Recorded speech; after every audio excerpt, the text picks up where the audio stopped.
Welcome to Might in Motion, where we help you navigate your personal and professional goals to manifest them into your deserved career and life path.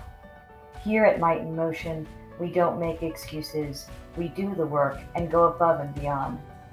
The Might in Motion podcast brings you guests that will help stretch you out of your comfort zone and push you to improve your goals. Like, comment, and share. This is Might in Motion.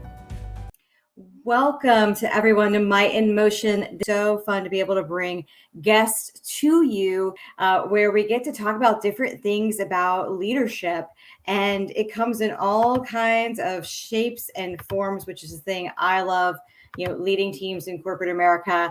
I love being able to see how we can learn from entrepreneurs, from people who have built companies from the ground up. And so today I have the one and only Scott Travis with us. I am super stoked about this. I got to see you on stage at Lions Den Live.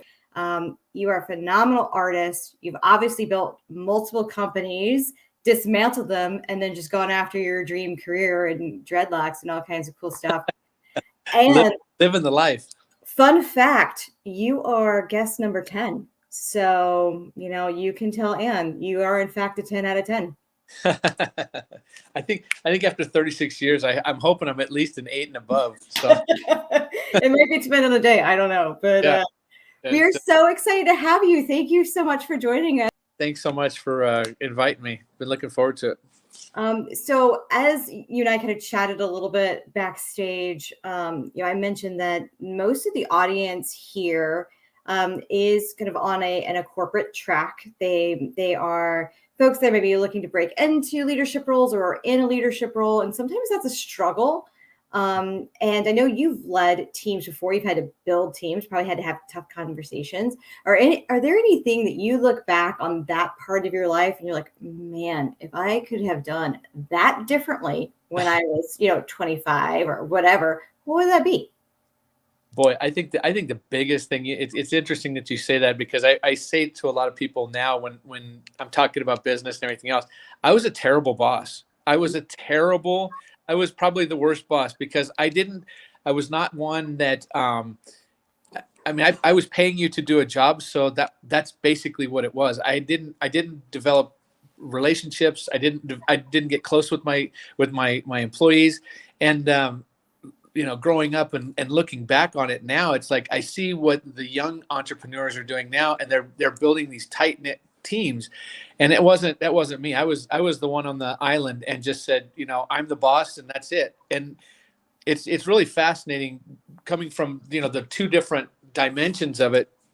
And if I were to go back, and I still have a lot of interaction with people nowadays anyway, but no, I really try to know the person. I really try to give more than I take from someone, because inevitably it manifests itself crazy. And I've just seen it time and time again. Yes, that's so true. And I know we've got some folks joining us live. So in the chat, if you have a question for either one of us, you can pop it in the chat and we will do our best to get to it while we're talking live.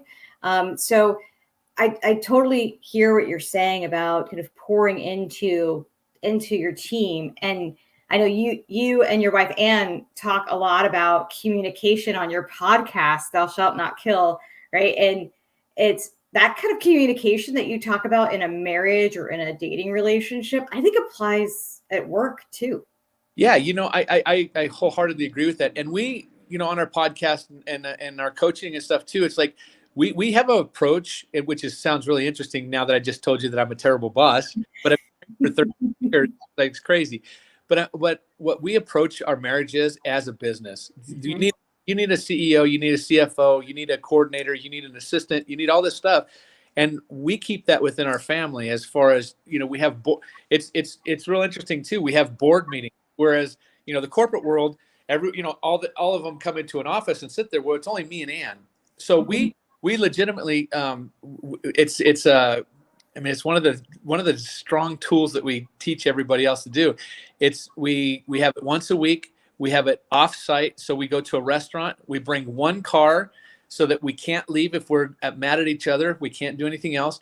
We stay away from the home, and we conduct it like a board meeting. We have I'm old school yellow notepad. This is what the kids need to be at soccer. Who's taking care of that? These bills, plan vacation. It's not when we talk about a board meeting. It's not. We don't talk really about our relationship as far as what someone's doing wrong. We call that a State of the Union, because if the president comes on a State of the Union, here's where our problems are, guys. Here's what we have to work on. So we've really kind of done it that way. We're business oriented as far as taking our marriage. So. Yeah, I think that applies to teams too. I mean, I've led teams where it's just me and one person, but I've also led teams of 30 folks, right? And when you've got that many people, or even more, it's about how do you create that connection with others, so what's important to them, and then you can leverage that, but in a good way, right? You're not leveraging to get one up on somebody. Just like you have a skill set and has a skill set, you become each other's like best supporter. Right. You do that same thing in a team work environment. Well, yeah. And the thing that we say too, is like, communication to me is listening. Yes. I think in a team set, in a team atmosphere, in an entrepreneurial, in a business sense, if you're the leader, and you communicate what you want, the big thing with that is listening. Not just about getting your point across. It's like, what does someone else want? What do they hear from you? So like, I always tell Ann, it's like, okay, what did I just say? And it sounds really interesting and weird. Like I don't trust what she says, but I want to make sure and same with me. It's like, okay, this is what I heard you say. Yeah. I think that cuts down a lot of nonsense, to be honest with you, in a marriage and in business. Yeah. Yeah, I think you're absolutely right, because when you're assuming what your leader wants or what even your customers want, so then that's when you start making mistakes. Yeah. Right. And you're in a whole different industry now than where you were before, right? But all along the way, you've had customers. Yeah. How have you leverage that customer service aspect to drive your business? Well, I've had a few different businesses, and each one was actually unique and different. Right now in my art, it's building a relationship on just more of because it's a non-necessity. It's something that someone likes, so that's what's going to bring them to me to see what they like. When I was in the pool business or the landscape business too, it's like, I also have a product that you want, but now it's convincing them that I'm the right person to do it. Whereas on the art, they like me before we even come to that point. You know what I mean? Yeah. But Yeah. I think in the business side, you have to make your customers understand you, give them you, so that they can buy what you have. Yeah, that makes a lot of sense. And it's when you're providing that extra. So you talked about how people are buying you as an artist, right? They've already built a relationship with you, either online is probably your main connectivity, or through showing your art in different places. They're buying you, right? And it's similar to when I'm hiring someone, when I'm building my team in corporate America.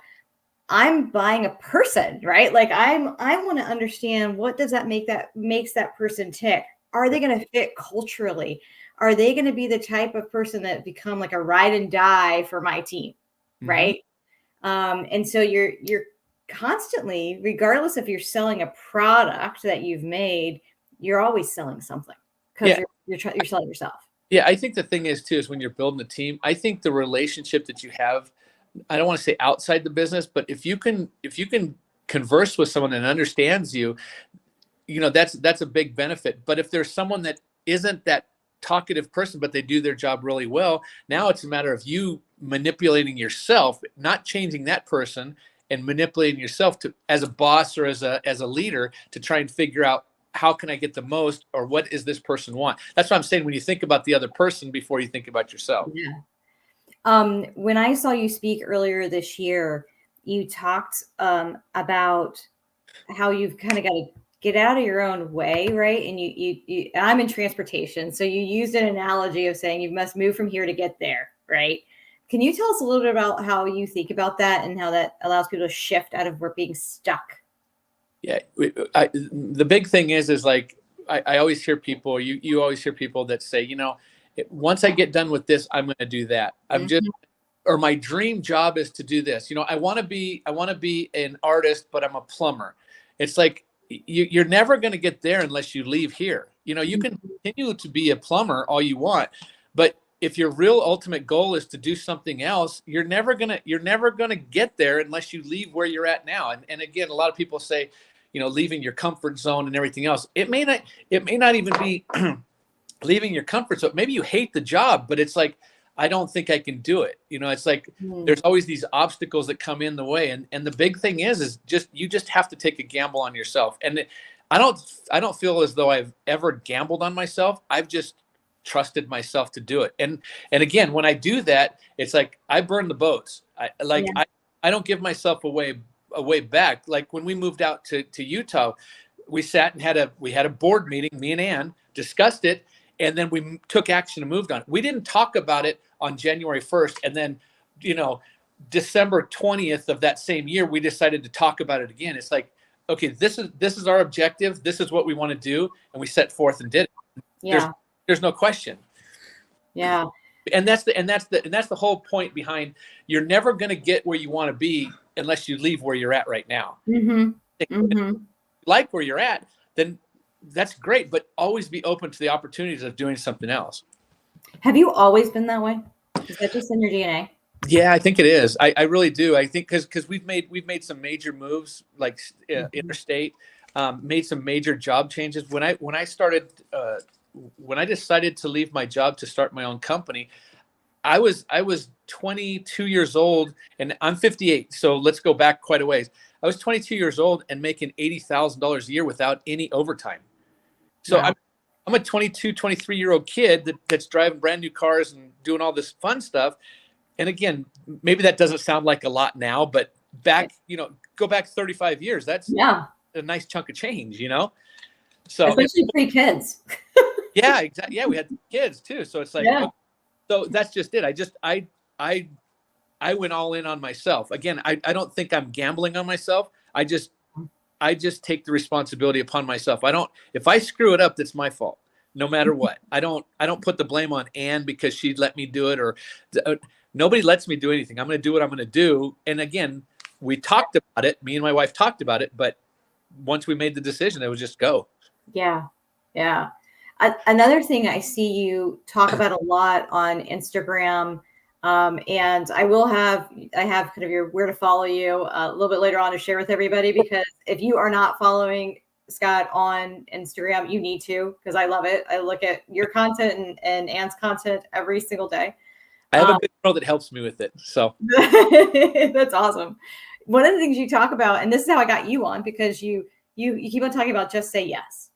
And you posted a question, and so I answered, hey, ask me anything. So I asked you, would you like to be on here? And you said yes. And I thought, yes, so that for me was a big yes. But how do you, how do you know, is there a time when maybe you shouldn't say yes? Or, and maybe right now, maybe you're regretting this right now. I don't know, but like. No, it's interesting. We made it a conscious effort to just start saying yes more. And again, that wasn't my MO. So you asked me before, was that in my DNA? Yes, before it was. This was not in my DNA to say, because you always find an excuse, you always find a reason. I don't really not, but from me saying yes, the opportunities that have come from that, being on this, starting our own podcast, doing some art for some pretty influential people, just say yes. And again, I think if you say yes, something epic's going to happen. And that may be that your car burns down, but it's going to be epic. You know what I mean? It's just doing it. Yeah. It's opening the doors to the unknown. I mean, I just think that's, again, I'm 58 years old. I'm going to do as much as I can while still up on the right side of the dirt. So yeah, I mean, for me, some of the biggest career moves I've had is going into roles I knew absolutely nothing about. Yeah. Well, the opportunity presented itself, and I'm like, wow, that person sees something in me that maybe I don't see, which means Right. I've already got their trust that they know I can do it. So let me go learn about how do you ship stuff, to Hawaii, Guam, Puerto Rico, USVI. How do I learn, how to do, domestic transportation or inventory management? All these things I didn't know before, but I just said yes. Yeah, and that's what a lot of that has come with my art, is because I don't say I do specific things. I like to venture out. I do some other stuff. If you look on my Instagram, it's all that.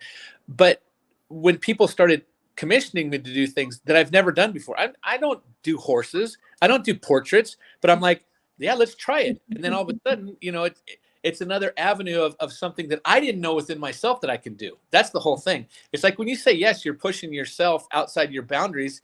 And again, you're trusting yourself to do it. If you fall on your face, I don't think any experience is a bad experience. I mean, realistically, things can go perfectly and you can go, wow, that worked out great. But things can go sideways really quick. And then you go, oh, maybe that's why I didn't do it like that. You know what I mean? It's like, so the opportunities, when you say yes, the opportunities are endless. Yeah, no, I totally agree with that. That's been probably, like I said, that's the things that have shifted things in my career, right? Yeah. And or get to know people I'd never met before, or go to places I never thought I would go to. That's which has been really, really cool. And I'm trying to figure out how to instill that mentality in my kids. So I've got an 8-year-old and a 6-year-old, right? So it's how do you instill that? Because sometimes they just want to say yes to everything, but then and encourage them to have that entrepreneurial spirit, right? So being in corporate America, as long as I have, having an entrepreneurial spirit is getting outside of my comfort zone. Right. Right. And that sounds like it's kind of within your comfort zone for a long, long time. What are things as a father that maybe you can recommend to us on what are things we should instill in our kids so that they do have that philosophy of saying yes and really getting outside of their comfort zones? Boy, if I were, again, I've changed quite a bit from raising my little kids. So, I mean, I think I would push them more to doing things that were uncomfortable. And not, when I say pushing them, is allowing them, because I think that I think as parents, we want to keep our kids really tight and make sure that they're safe and make sure it's okay. Let them break their leg. It's okay. Let them get a scuff on their knee. It's okay. I mean, it's not, again, they're going to have to learn this thing. This is one thing that I told my kids when they were growing up. I said, you're going to learn the lessons of life. You may learn it at 6. You're going to learn it, learn 16, 26, 36. But once an aha moment comes on, now it's just you. Go make it happen. You know what I mean? And I think the more that you leave the door open for your kids to make mistakes, they're going to learn them a lot quicker. Think about it this way. If someone just tells you, if you ask someone to do something, they say no, you're going to go, why? I mean, it's the first question your kids ask you is why. And it's like, instead of spending the next hour explaining why not, unless obviously it's going to hurt them or kill them or do something stupid, right? Let them do it. Right. It's like, and then what they're going to learn that lesson a lot more than, oh, my dad said I couldn't do it. Right. Right. One of the things I'm trying to spin with mine is, so my youngest, for example, randomly, she says, oh, I want to get my ears pierced. I was like, okay, well, why do you want to get your ears pierced? I just want to. Well, you're going to need a better argument than that with your father. So let's talk about how you negotiate this. Like, you need to know what you want, why you want it, and you're going to come to the table with your argument, right? And because I think people need to be able to negotiate too. Yeah. Yeah, teaching kids. Well, there's a good and a bad with negotiating with your kids. Then they're going to start negotiating with you when they get older. So it's just. Oh yeah, that's going to happen anyway. I've got 2 girls. I'm screwed. Yeah. Yeah. I just think let them fail as much as they can when as young as they are. I think. Yeah. It's going to be a great practice to fail when they're young. So when you get older, you're used to it. It's all of a sudden you're not going to get into the corporate world. You're not going to get your first job, and someone's going to be disappointed because you failed, and then you're going to spin it off and, oh, the world hates me. I'm stupid. This is not the way to do it. Right. Now, I mentioned that you have a lot of things going on. Can you tell us a little bit about your podcast? Sure. So we have a podcast that we run 2 episodes a week. It's called Thou Shalt Not Kill Podcast. A podcast on marriage. It's me and my wife. We don't have any guests on. We sit for 30 minutes. We try and keep it legitimately a 30-minute podcast just because because that's what we have time to listen to. It's like we can go on and on and on, but that's what, if I'm listening to a podcast, I want it to be about 30 minutes and then I can get out of it. It's usually a drive to the store or taking the kids to school or coming home from school. So we actually, we just talk about how we've made it for 36 years. Podcast, we've got 100 and I think we just hit 140 episodes that we've done. So after 36 years, I mean, we still find things to talk about, which is kind of interesting. It's just, we talk everything. I mean, we've talked about, sex. We've talked about the issues that we've had with our kids. We've talked about drug addiction. We're an open book. I mean, I just want it to be where it, and friends of ours say when they listen to it, it's like they're just sitting in our living room, because that's basically where we shoot our podcast. And we just sit and talk. I mean, we'll argue, we'll bicker, then we'll come round and around, to the point that we're trying to make. It's like, being married is not hard. It's really not hard at all. It's difficult at times, but our main bedrock of it is communication. And like I said before, communication is more listening than talking, as far as I'm concerned. Yeah. So no, I think that, and once again, like, we'll kind of take it back to where we were at the beginning. That applies to every relationship in your life. Yeah. It's with your parents, your kids, your coworkers, your employees, your bosses, whomever. If you aren't willing to listen and communicate, if you know more about your employees than you know about your spouse, that's something. I mean, because think about it. You're at the office all day long. You're probably spending more time at the office with coworkers than your own spouse. So if you know more about them than you know about about the person that you're sleeping with, it's like, maybe you should spend a little time. You know what I mean? Yeah, no, I totally agree. And so I know we got a few minutes left. Yeah. One thing that I wanted to ask you about is having coaches in your life, right? And, we met through a coaching group. You have your own coaching group. What does being a coach and having a coach, what do those two things mean to you? So I got my first coach, and I still have him, about 7 years ago. And honestly, for the first 4 years, I didn't do anything. I didn't change. I listened. I was good at listening, but implementing wasn't what I was doing, because we get into that habit of doing the same thing over and over and over again. Yep. So I think once you hit someone that is a coach that you can listen to and relate to, and they have something valuable, and then you take action. You can hire all the coaches in the world, but it's up to you to take the action. Right. And now switching back to being a coach in the marriage space and on a couple other areas, I see that the people that take action are the ones that relate to what I'm saying. And it's not that I say anything different to anybody else, but some people like blonde people, or blonde women, or some people like brunettes. It's like just what fits with you and how they deliver what they want to say. You know what I mean? So I think having a coach will propel you if you take the action on what they're giving you the lessons to do.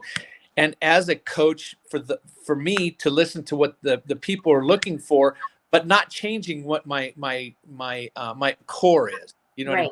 That's it. Right. I mean, everything really comes down to taking action, right? Because I can't do it for you. No. And I can maybe hold up a mirror and try to help people see. Yeah. But if you don't want to look at the mirror or do anything about it, then, it's kind of, it can be sometimes frustrating, like for me, I'm from that perspective of being a coach, but it's also exciting when you see somebody take action and you see them like succeed. It's so cool.